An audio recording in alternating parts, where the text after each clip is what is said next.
Sumainyo ang Panginoon. At sumaiyo rin. Ang mabuting balita ng Panginoon ayon kay San Juan. Papuri sa iyo, Panginoon.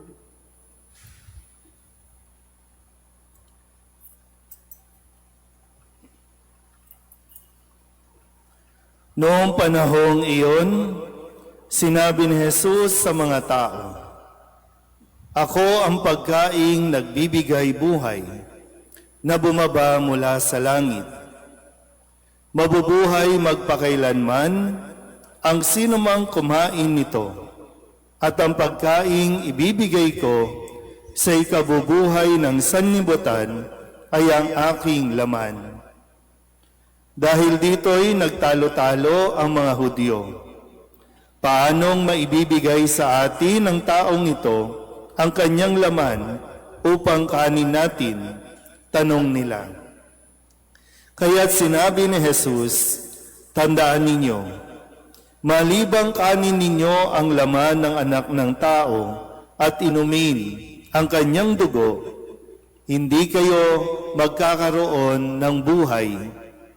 Ang kumakain ng aking laman at umiinom ng aking dugo ay may buhay na walang hanggan.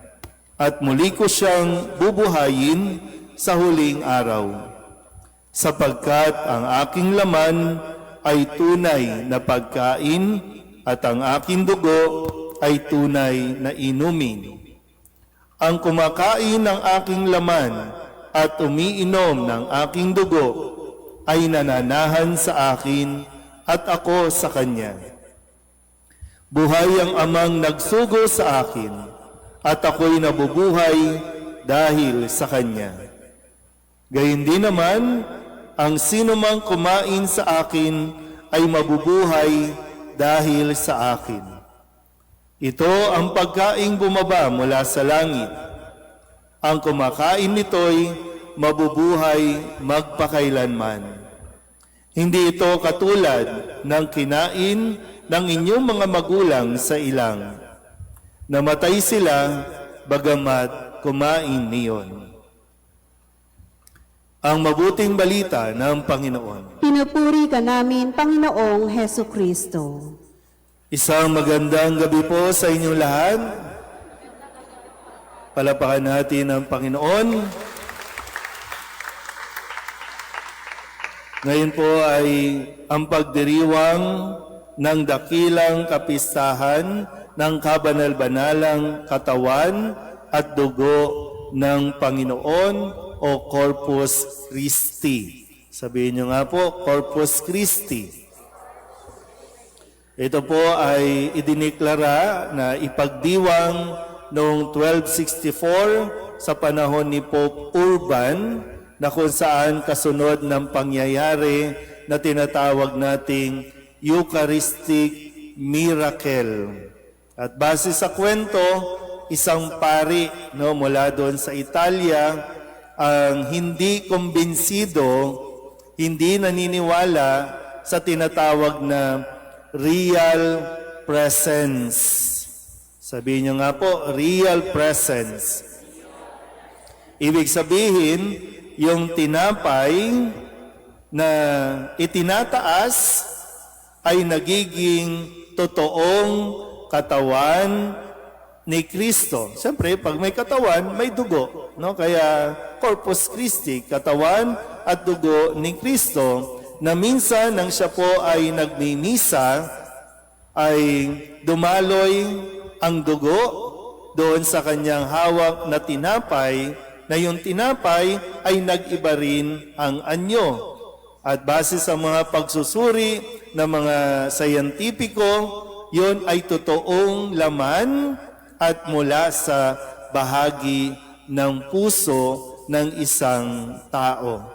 Hindi ko alam kung anong nangyari at paano nangyari, pero yon ay bilang sagot o tugon sa isa mismong pare Mismong pare nagdududa. Totoo ba na nagiging katawan at dugo ni Kristo? Pues, yan.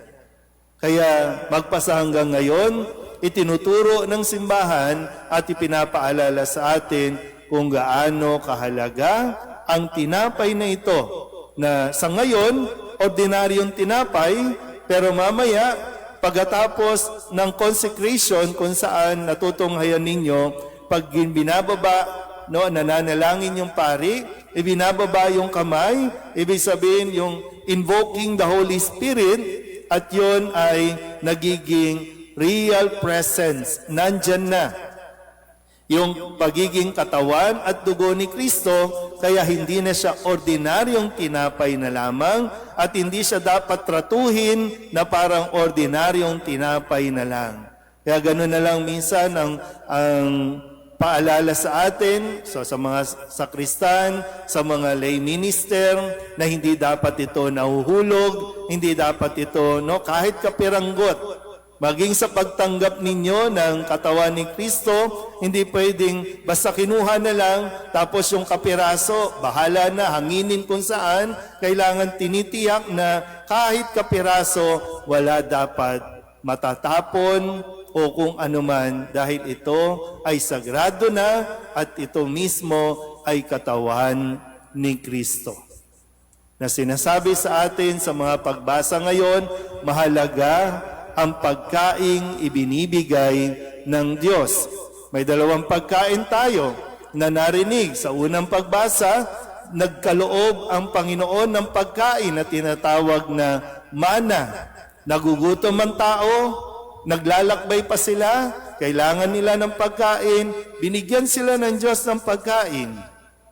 Kada araw, bawat araw, nagpro-provide ang Diyos ng pagkain. Pero yun ay pagkain pampisikal. Ngayon, sa Ebanghelyo, sinasabi sa atin ni Kristo na ang pagkain kanyang ibinibigay ay ang kanyang mismong sarili, ang kanyang laman at dugo. At ang pagkain ito ay pagkain na magkakaloob sa atin ng buhay na walang hanggan. Pakisabi nga sa katabi, kumain ka. Kasi minsan, no, talagang matindi yung pag-iinarte natin. Kaya nga ito ay hapunan. Ito ay huling hapunan. Di ba, ginugunita natin yung huling hapunan na ginawa ni Kristo kasama ang kanyang mga alagad. Dumampot siya ng tinapay, pinagpira-piraso, ibinigay, at yung paalala na gawin ninyo ito sa pag-alaala sa akin. So mahalaga na kumakain. At kapag tinanggap mo, siguraduhin mong iingatan mo at nanamnamin mo kasi nasa atin na ngayon ang katawan ni Kristo. Hindi ko alam kung may buhay pa bang mga paniniwala na minsan kasi, no, kaya maingat tayo na ibigay yung kapiraso ng tinapay, lalo na kapag tinatanggap sa kamay. No, tandaan nyo po, hindi nyo pwedeng hatiin yan. Tapos ibubulsa ninyo kasi sasabihin nyo, bibigay ko doon sa may sakit. Kasi hindi ganun yung proper. At hindi rin pwedeng pagkatanggap ninyo, itatago ninyo, ibubulsa, at ipapakain ninyo sa manok na pangsabong. Yung mga ganun paniniwala yung mga matatanda noon na magkakaroon ng anting-anting o mananalo sa sabong o sa sugal kapag pinakain ito sa manok. Yan ay paglapastangan sa kasagraduhan ng tinapay na ating tinanggap. Ganun kahalaga. At kung mapapansin nyo po, no, medyo madami-dami tayo ngayon, although konti pa rin. Kasi hinikayat ko na lahat sana ng miyembro, lahat sana ng mga organisasyon na naglilingkod dito sa simbahan ay makasama natin sa pagdiriwang na ito. Bakit? Mahalaga, sabi nga po sa ikalawang pagbasa, di ba? Tayo ay iisang katawan, iisang pamilya. Alam niyo yung kahalagahan ng isang pamilya, sama-samang kumakain? Ang nagpapatibay sa pamilya, tandaan niyo rin ha, kung kayo ay sama-samang kumakain. Kung kumakain kayo sa mesa sa bahay ninyo, maganda. Higit din na maganda at malaking tulong yung sama-sama din kayong nagsisimba at kumakain. Kaya nga laging sinasabi, kumain kayo, kanin ninyo ito, kumain kayo. Kasi ito ang magpapatibay sa ating komunidad. Ano ba nangyayari kapag ayaw sumalo sa isang hapag? Di ba? Either nagre-rebelde, ayoko sumabay dyan kasi may organisasyon na nayayamot ako, makita ako pa lang. Kaya nagkakawatak-watak. Ay, ang banal na Eucharistia ang nagbubuklod sa atin. Kaya ganun kahalaga na lagi ko ngayon sinasabi, kung meron kayong pagpupulong, simulan natin o kaya hindi dapat mawala ang misa sa bawat gawain. Kasi kung walang misa, wala. Pasikatan lang tayo dito. Magkakanya-kanya tayo dito.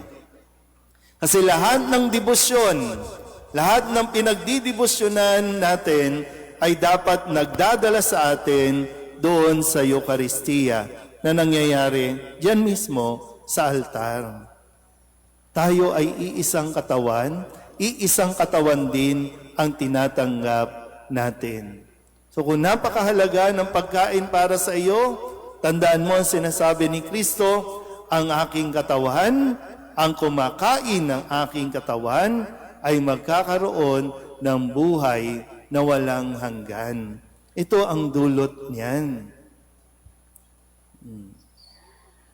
Sabihin nyo nga ulit sa katabi ninyo, kumain ka. Pinapakain ka, kumain ka. Di ba? Sayang naman, naghahanda nga si Kristo eh. Hindi ka magkaka-diabetic dito. Hindi ka rin magkaka-high blood dito. Hindi ka magkaka-gout.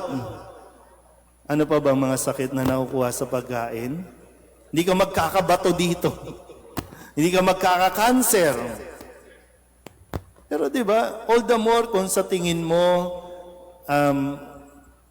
makasalanan ka, mahina ka, all the more kailangan tayong kumain at tumanggap ng katawan ni Kristo. Wala naman ni isa dito sa atin kahit ako ang pwedeng magsabing ako karapat-dapat ako kaya pipila ako dyan. Wala.